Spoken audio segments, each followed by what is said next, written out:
تو نمیدونستی اگه این چیزی که میگم بزنی به دور نافت کلی از مریضیاتو درمان میتونی بکنی. قلب سفید و قرمز کن تا بهت بگم چه روغنهایی باید به نافت بزنی، چون ناف مرکز تعادله. اگه همش درگیر نفخ هستی، معدت خوب کار نمیکنه، روغن سیاه دونه دور نافت بزن. و اگر کبد چرب داری، روغن خار مریم. اگر یبوست داری، هر چی خوردی حتی برگ سنا یبوست برطرف نشده، روغن زیتون رو بردار دور نافت بزن. نکتهش هم اینه در جهت عقربه‌های ساعت باشه. اگر چربی شکم پهلوت زیاده، روغن زیره دور نافت بزن.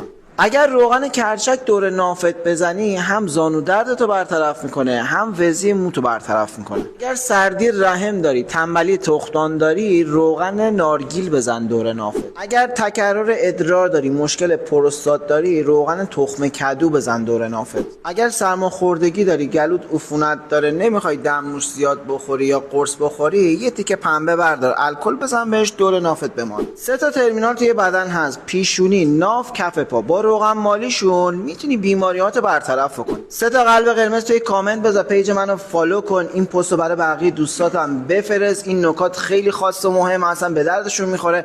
دوست داشتی استوریش هم کن.